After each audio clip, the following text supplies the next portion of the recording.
Welcome to our channel, where we honor the lives and legacies of beloved celebrities who have left us.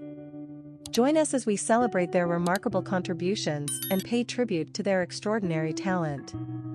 Remember to like, comment, and subscribe to be a part of this heartfelt journey of remembrance. In the depths of sorrow, we bid a heartbreaking farewell to a remarkable soul, King Farris, the last living sibling of the iconic Reverend Dr. Martin Luther King Jr., with tears falling like rain upon the news of her passing at the age of 95.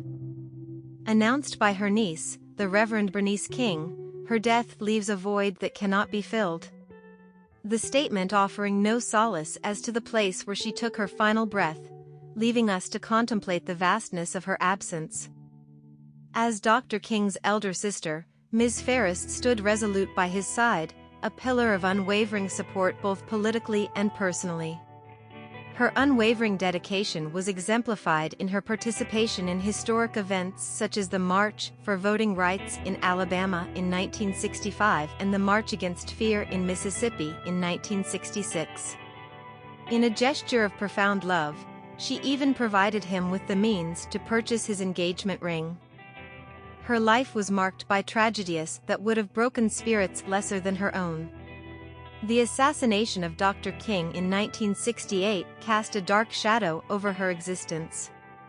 The subsequent drowning of her brother, Alfred Daniel King, lovingly known as AD, in 1969, and the unfathomable loss of her mother, Alberta King, during a church service in 1974 only deepened the well of grief within her. Speaking to CNN in 2008, Ms. Farris reflected on these immense losses that shaped her journey, stating, "I think of the things that I've faced in my life, and sometimes I question how I'm still here. I'm the lone survivor in my family." Her strength and resilience were awe-inspiring, a testament to the indomitable spirit dwelling within her.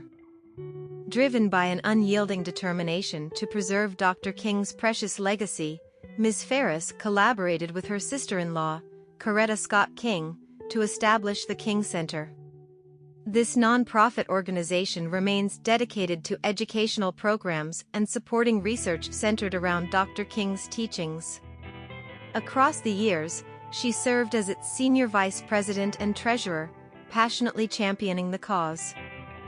Ms. Farris honored her family with unwavering loyalty, be it in the significant moments or the simple ones.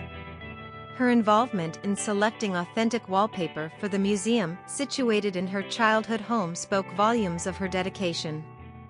Following Coretta Scott King's passing in 2006, Ms. Farris stepped into her shoes, leading a ceremonial service at Ebenezer Baptist Church in Atlanta on Dr. King's birthday in 2007.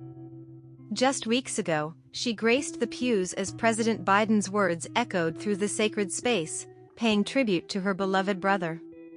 It was a poignant moment, etching a bittersweet memory in our hearts. Born on September 11, 1927, in Atlanta, Willie Christine King was much more than the sister of a legend. Following in the footsteps of her mother and grandmother, she graduated from Spelman College in 1948, paving her own path. Pursuing further knowledge, she obtained 2 master's degrees in the field of education from Columbia University. Her dedication to academia led her back to Spelman, where she spent nearly half a century as an associate professor of education and director of a learning resources center, earning the title of the college's longest-serving faculty member. Marriage brought her joy as she joined Isaac Newton Farris in 1960.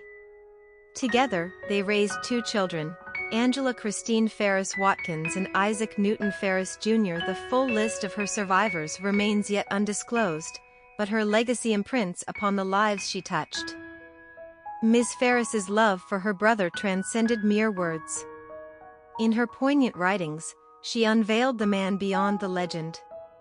In her children's books focused on Dr. King, and her touching memoir Through It All, Reflections on My Life, My Family, and My Faith, she painted a vivid picture of their shared experiences. She sought to dismantle the notion that he emerged as a fully formed figure without context, emphasizing the deeply